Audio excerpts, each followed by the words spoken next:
Hello guys, welcome back to my channel. Carla here, and today I'm going to do something new. Not a reaction, but a commentary video of a show that I like, but I already watched it.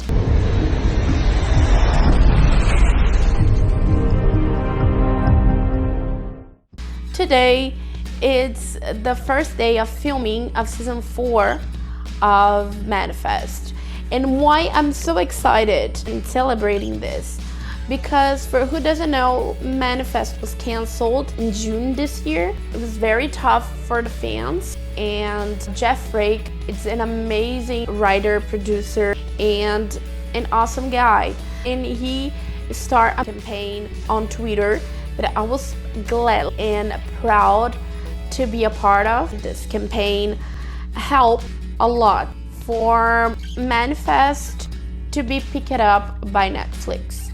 And Netflix renewed it to one more season with 20 episodes. And I already did a thank you video for Jeff Rake that I am going to let in the cards. Manifestors are a family, and not just me, but other manifestors did the video. Without them, I couldn't do this video, so I thank everyone that was part of this video and everyone that was a part from the campaign as well. So I want to react to these episodes. No channels do Manifest, and I don't know why, because Manifest is a fantastic show to react to, but I didn't find any channel doing it like in a regular basis or something that I'd understand. I found one that did season 3, but I didn't get it very well. So now I'm going to give my opinions, so you're welcome to go in the comment section below and tell your opinions, or even to ask me something. Just be polite, because like I said, it's my opinion. Okay, so let's see the pilot.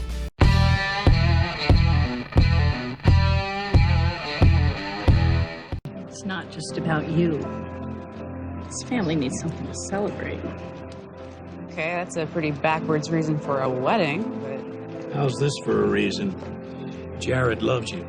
And I know you love him. I actually agree with Michaela when she says, yeah, not a very good reason for a wedding. And I also know that parents like to have some opinions in our lives.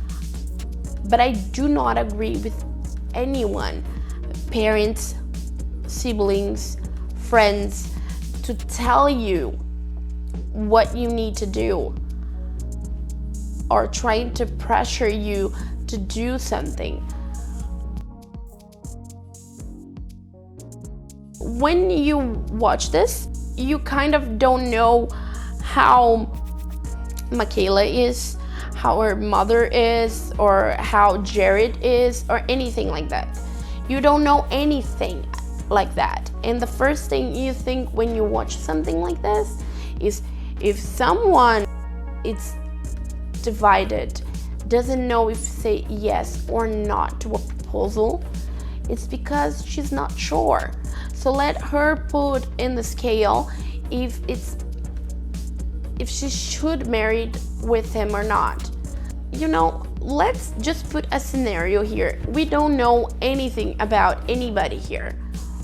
Let's just imagine that her relationship with Jared wasn't 100% nice. Let's pretend that he was toxic. They were toxic to each other, or that he was abusive guy or something like that. And even then, she loves him, because even people abused love their partner. Her family could not know what happened in 4 walls, and just pressuring her. I just don't agree with anyone that pressures the other to marry or to do something. But to marry, it's It's so huge. It's a huge decision. So yeah.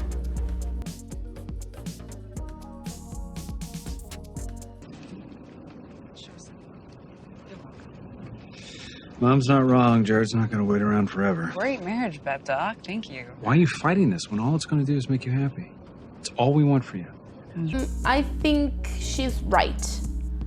You know, my subtitles are not exactly what they say. I don't know what I put them, but it's not what they say. But I agree with her. Ben is doing exactly the same thing. You know what's the huge problem in here? Everyone around her says that she's not guilty by the car accident. It's not your fault. But okay, it's what people do. Oh, it's not your fault. Oh, you commit a mistake, but it's not your fault. She doesn't want to hear that. She wants to hear, okay, you feel guilty. You feel guilty. That's okay. You feel guilty, but you do deserve to be happy, even guilty. You're not saying that she's guilty if you don't believe she's guilty, but at least you're giving validation of her feelings.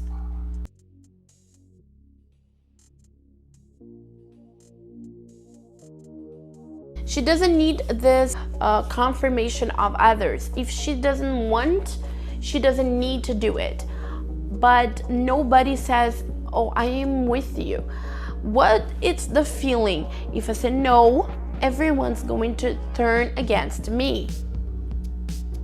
It's a very sad thought. And okay, I am like 20 minutes talking about marriage stuff.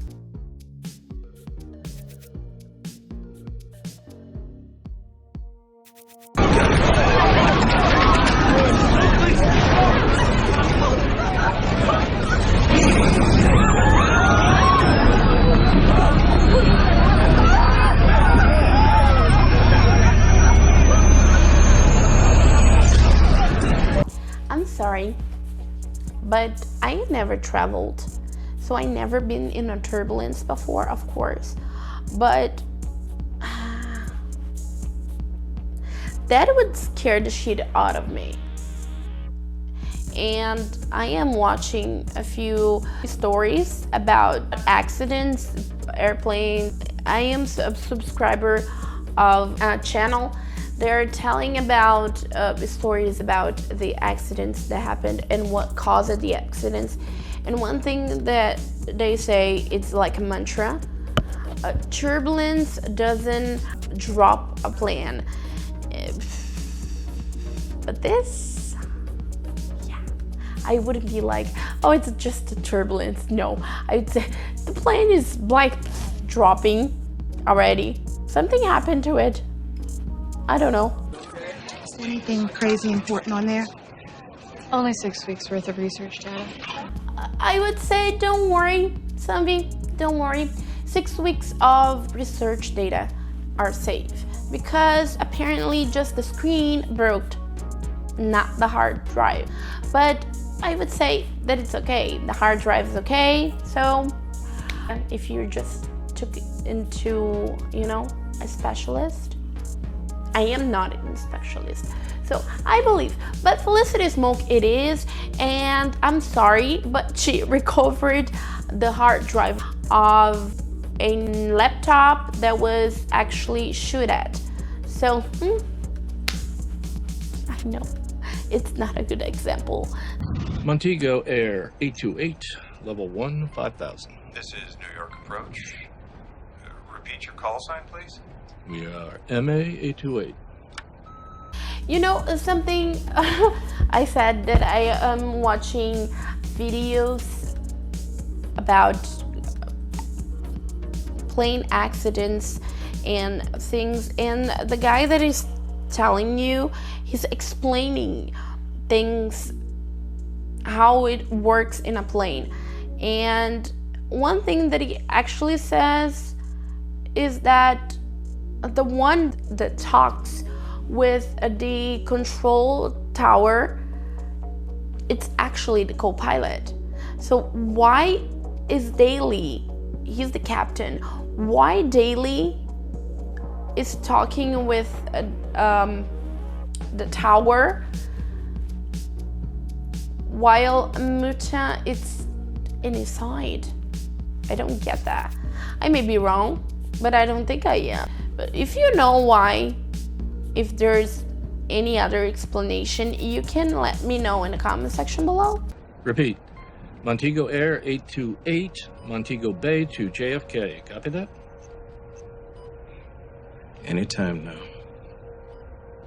Can I get your name, Captain, and the number of passengers and crew on your manifest? Now I just wanted a fanfiction of these controllers, you know, in the control tower. I don't know if I'm talking this right. I'm just like literally translating, but I just wanted to see a fanfiction right there where they said MA828 and then what the hell? What is that? What? No, let me just check my ears. Can you repeat, please? It would be nice. The problem, ladies and gentlemen, is your plane departed Montego Bay, Jamaica on April 6th. Here I found a little thing that it's not right with what Ben says. In one episode later in the seasons, he said Cal is the youngest in there. Like, there's no children in there when they are looking for a child, but there is so many children in here. But this one, it's clearly, it seems like if not the same age that Cal, it's a very close age. I'm just saying. You've all been missing, presumed dead for 5.5 years. What a line. What would you do? Let me know in the comment section below. If somebody, anybody would come to you right now and tell you, oh look, 5.5 years passed. You were missing and presumed dead for 5.5 years. What would you do? Would you think you're joking? It's a mistake? They're insane? What would be your answer for that? Let me know in the comment section below. Do you feel 5 years older? Neither do I. Don't worry.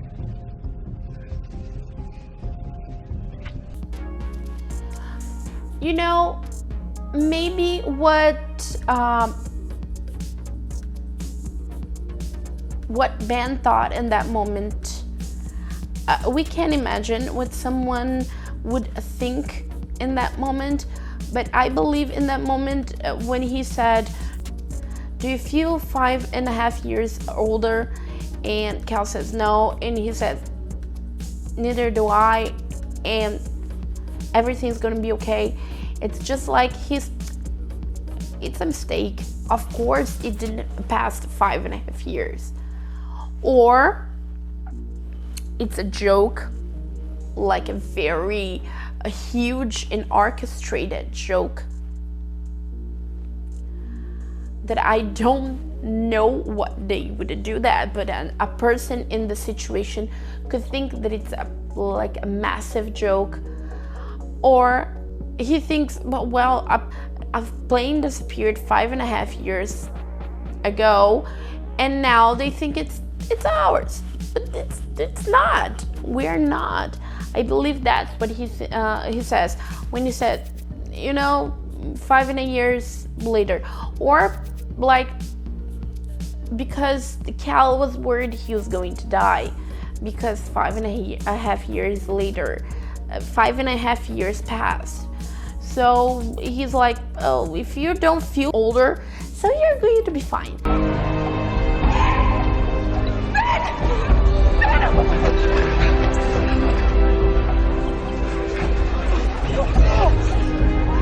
okay? Let me just say that I love the scene of the, you know, the meeting of them seeing her family, their family again. It's just so emotional, and I love everything about it.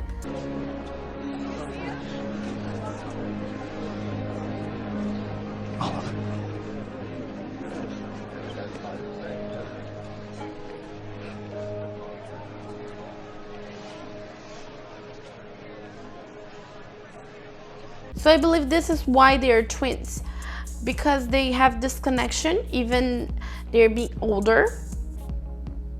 You know, he's younger than her. But also to kind of show this difference, you know. They had the same age when they left, and now they are not. Now she's older, and her father can look at her and say, God damn it, 5.5 years passed it. And also the mother can look at her, to her son, and like she said, you didn't age a day. So she actually can believe what just happened. It's not just like, where have you been? You're not telling me the whole truth. Because she's seeing her son, and her son is exactly the same when he left. So I think that the fact that there's a child in there shows that this happened. I texted with Jared. He couldn't make it over. Work emergency. And Mom? Your mom got sick. She fought so hard. What do you mean sick? About Jared, we talk later. And about the scene, it's so sad because Steve has to tell her kids who he thought was dead that her mother, their mother, are dead. After already lived through it, it's very hard. And Melissa, every time she cries, I cry with her. I can't. It's too much, I guess.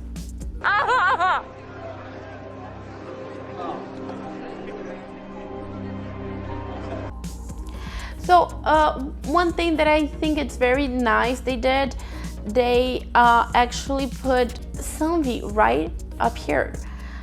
She's right here, her family, and Sylvie's here hugging someone. She's right behind Steve.